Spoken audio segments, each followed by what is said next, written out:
Welcome to my hello mini everyone, makeup कैसे हो आप vlog. सब। Welcome back to my new vlog.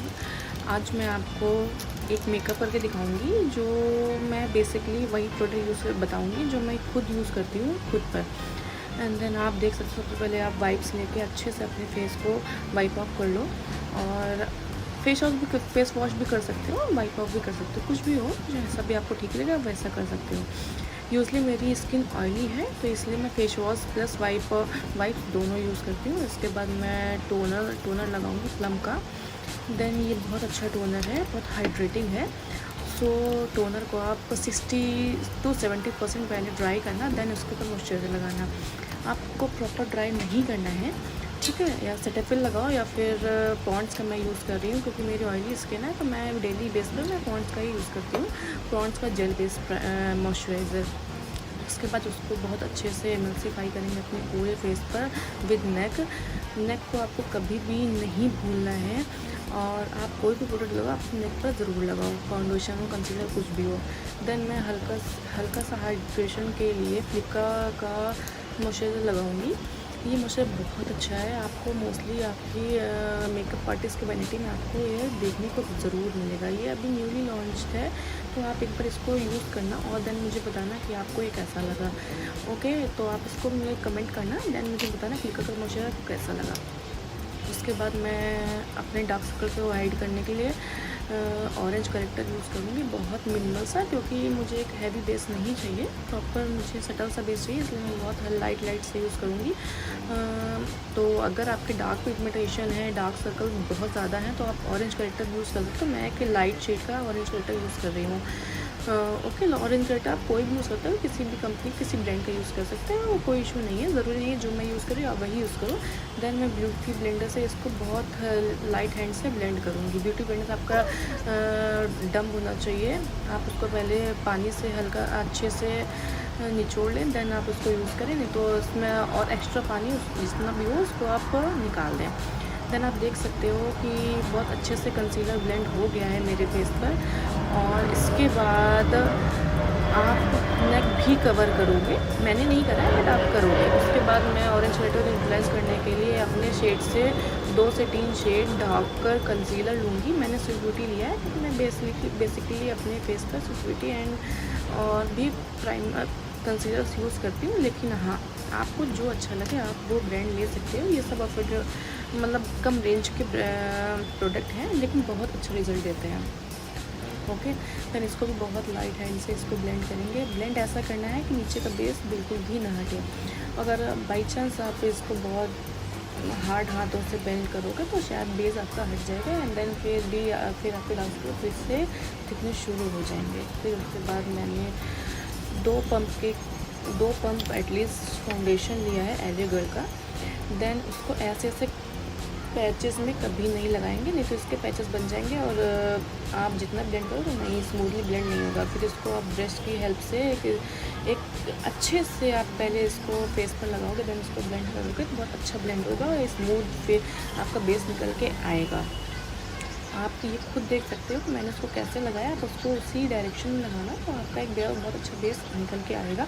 And then ये guarantee है कि आप उसको बहुत जितना भी आपका फाउंडेशन इसके ऊपर ना फाउंडेशन इसके वजह से आप कंसीलर से अपना बेस बना सकते हो। ओके, तो ये डिपेंड ऑन यू, आपको जो जैसा सही लगे वैसा करो। मेरे को सिर्फ एक टेक्निक बतानी है, मैं वो आपको वो बता रही हूँ, ठीक है।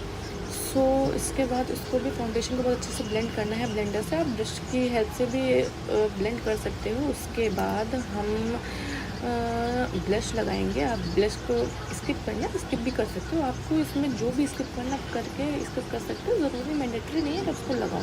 देन ब्लश को मैं बहुत हल्के हाथों से ब्लेंड करूँगी, अच्छा हल्का हल्का लगा के फिर इसको ब्लेंड कर देंगे, क्योंकि मुझे ज़्यादा ब्लश पसंद नहीं है। मतलब मोस्टली शादी पार्टीज़ में आप ब्लश लगा सकते हो लेकिन ऐसे नॉर्मली नहीं अच्छा लगता। देन हम लोग अपने हाई पॉइंट्स को कंसीलर से कंसील करेंगे। उसके लिए मैं अपने शेड से 2 से 3 शेड लाइटर कंसीलर लूँगी और इससे अपने अराउंड टू माउथ, आँखों के नीचे, नोज़ पर, फॉरहेड पर इसको लगाकर देन ब्लेंड करेंगे, जिससे हमारे हाई पॉइंट्स बहुत अच्छे से हाईलाइट्स होते हैं। और आप ये खुद देख सकते हो कि कैसे मेरा फेस हाईलाइट होने लगा है, ठीक है। तो वाइट कास्ट को ख़त्म करने के लिए अब हम इसके बाद कॉन्टोर करेंगे। कॉन्टोरिंग बहुत ज़रूरी है, नहीं तो हमारा फेस जैसे लगता है कि पुट्टी की तरह हो गया है। आप ये खुद देख सकते हो कि ये पुट्टी की तरह लग रहा है, बहुत वाइट लग सकता है, इसलिए हम यहाँ बहुत हल्का सा कॉन्टोर भी करेंगे गालों के पास, नाक के पास एंड देन फॉरहेड पर, जिससे कि आपके जितने भी फेस के फीचर्स हैं वो इन्हेंस होते हैं। ठीक है, अगर आपकी डबल चिन है तो आप नेक के पास भी इसको कर सकते हो। देन इसको भी बहुत हल्के हाथों से ब्लेंड करेंगे। आप देख रहे होगे मैं बार बार ये चीज़ बोल रही हूँ, हल्के हाथों ब्लेंड करना है, तो क्योंकि हम ज़्यादा हार्डली ब्लेंडर लगाएंगे चलाएंगे तो फिर ये हमारा बेस ना रिमूव हो सकता है, इसलिए ब्लेंडर का जितना भी यूज़ है आप उसको लाइटली हैंड से यूज़ करोगे।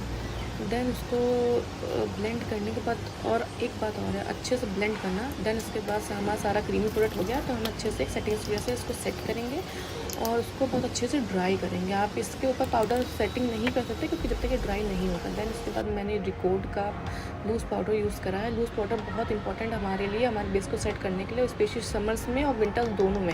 ज़रूरी नहीं है कि विंटर्स में आप ठंड है तो आप इसको सेट नहीं करोगे, हमेशा कोई भी वेदर हो हम लूज़ पाउडर सेट करना पड़ेगा। आप चाहो तो कॉम्पैक्ट से भी सेट कर सकते हो, बट अगर आपको लॉन्ग लास्टिंग अपना मेकअप चाहिए तो आपको लूज़ पाउडर से सेट करना पड़ेगा। उसके लिए सबसे पहले अपने आँखों के नीचे और सारे फेस पर आप पहले क्रीज लाइन को सेट कर लोगे, देन उसके बाद लूज़ पाउडर को सेट करोगे। अदरवाइज़ अगर आपने ब्लेंड नहीं करा पहले और उसके ऊपर से लूज़ पाउडर लगा दिया तो आपके कहीं से क्रीजेस बनने स्टार्ट हो जाएंगी। ठीक है, तो उसके बाद लूज़ पाउडर को लेकर ऐसे ही नहीं लगाना। सबसे पहले आप उसको पफ़ में, पिज़्ज़ा पफ़ में लोगे एंड देन इमल्सीफाई करके उसको फिर अपने आइज़ के नीचे बहुत अच्छे से स्टक करोगे और इसको लगाओगे। आप खुद देख सकते हो मैं कैसे लगा रही हूँ, आपको वैसे ही लगाना है। ठीक है, तो अगर आप उसको इमल्सीफाई अपने हैंड पर नहीं करोगे और ऐसे ही पाउडर लेके देन अपने फेस पर लगा दोगे तो पैचेस पड़ने की बहुत सारी गारंटी होती है। सो इसको बहुत अच्छे से पूरे फेस पर एंड डाउन टू माउथ, आँखों के नीचे और चीक्स पर बहुत अच्छे से हर एक जगह पर लगाना है। और नोज़ के साइड से हमेशा बच जाता है। अगर नोज़ के साइड आपका नहीं लग पा रहा है इससे पिज़्ज़ा फंस के, तो आप इसको ब्रश से भी यूज़ कर सकते हो, लेकिन बहुत अच्छे से आपको बेकिंग करनी है और तभी आपका मेकअप सेट लॉन्ग लास्टिंग होगा एंड देन 4 to 5 आवर्स अच्छे से स्टे करेगा। इसमें आपको कंजूसी बिल्कुल भी नहीं करनी है। ओके, और आइज़ के पास मैंने अभी आई मेकअप नहीं करा, पहले मैंने अपना पूरा बेस बनाया, देन मैं आई मेकअप करूँगी।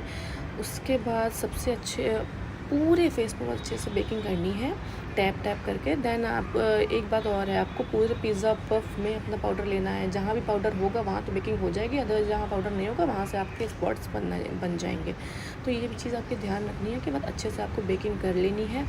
और आप देख सकते हो कि अब आपका जो भी ग्लो था वो शायद वो थोड़ा बहुत मैट हो गया है। और समर्स में मोस्टली आपको मैट मेकअप ही करना चाहिए, मैट लुक का, क्योंकि आप देख रहे हो ऑलरेडी बहुत पसीना होता है, मेरी ऑयली स्किन है तो मेरे स्वेटिंग बहुत ज़्यादा आती है। इसलिए सबसे पहले उसके बाद आप चाहे तो आप अपने आई मेकअप भी स्टार्ट कर सकते हैं, लेकिन मुझे आई मेकअप नहीं करना है तो इसलिए मैं डायरेक्ट अपने लिपस्टिक लगाऊंगी। लिपस्टिक में सबसे पहले आप लाइनर से अपने लिप्स को फिल आउटलाइन करोगे। ये बहुत ज़रूरी और इम्पॉर्टेंट होता है क्योंकि इससे हमारे एक लिप्स की शेप बहुत अच्छी बनती है, हमारी लिपस्टिक भी बहुत अच्छी आती है। सो इसके बाद लिप लाइनर करने के बाद मैं अपना मेबलिन का फेवरेट शेड लूँगी। और अगर आपको इसका शेड जानना है तो प्लीज़ कमेंट करना, तो मैं आपको अपना शेड नंबर बताऊँगी। ठीक है, और मेबलिन का ये बहुत अच्छी लिपस्टिक है, अब ट्रांसफर प्रूफ है प्रॉपर। आप इसको जितने घंटे भी चलाओगे बहुत अच्छे से स्टे करती है एंड ये ट्रांसफर प्रूफ नहीं होती है। ठीक है, और बहुत अच्छे से इसको अपने अराउंड 2 लिप्स फिल करोगे और फिल करने के बाद आप देख सकते हो कि कितना अच्छा शेड निकल के आया है। ठीक है, इसके बाद अगर आपको इसको एक से दो टोन और भी डार्क करना है तो आप इसको डार्क भी कर सकते हो, आप इसको लाइट भी कर सकते हो, इसको आप ऑम्ब्रे इफेक्ट में भी ला सकते हो, जैसा आपका मन हो आप जैसा भी कर सकते हो। आप लिपस्टिक में कोई भी एक्सपेरिमेंट कर सकते हो, कोई नो इशू। ठीक है, तो मैं एक शेड थोड़ा सा और डार्क करूँगी, तो मैं इसका एक शेड और डार्क लिपस्टिक इसके ऊपर लगाऊँगी। ठीक है, और ज़्यादा लगाने की ज़रूरत नहीं है, सो आप मुझे कमेंट करना, तो मैं आपको दूसरी लिपस्टिक का शेड नंबर भी बता दूँगी।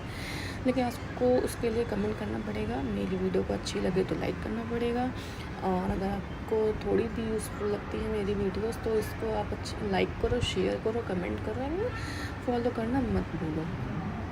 एंड लिप्स को आप देख सकते हो कि जैसे ही मैंने लिपस्टिक लगाई है वैसे ही पूरा फेस बदल गया है, क्योंकि लिपस्टिक हमारे मेकअप की मेन कैरेक्टर होता है। जब तक लिपस्टिक नहीं लगी होती ऐसा लगता है कि फेस में कुछ है ही नहीं। आप लोग खुद देख सकते हो, राइट। इसके बाद हमने जितना भी एक्स्ट्रा पाउडर लगाया था वो हम ब्रश की हेल्प से डस्ट ऑफ कर लेंगे। डस्ट ऑफ बहुत अच्छे से करेंगे कि जितना भी वाइट कास्ट होगा वो आपके फेस से रिमूव हो जाएगा। आप देख सकते हो कि पाउडर डस्ट करने के बाद मेरा फेस प्रॉपर क्लियर हो गया है। और आज का मेकअप मैंने बहुत ही मिनिमल रखा है, क्योंकि मुझे ज़्यादा मेकअप करना अच्छा नहीं लगता। हाँ, मैं सिखाती ज़रूर हूँ, मैं खुद एक फ्रीलांसर मेकअप आर्टिस्ट हूँ। लेकिन हाँ, मुझे खुद के फेस पर मेकअप इसलिए अच्छा लगता है क्योंकि ऑलरेडी मेरी ऑयली स्किन है, और मैं समर्स में जितना कोशिश ट्राई करती हूँ मैं थोड़ा कम ही मेकअप करती हूँ। इसके बाद आप देख सकते हो मेरा लुक, ये है मेरा फाइनल लुक। Thank you.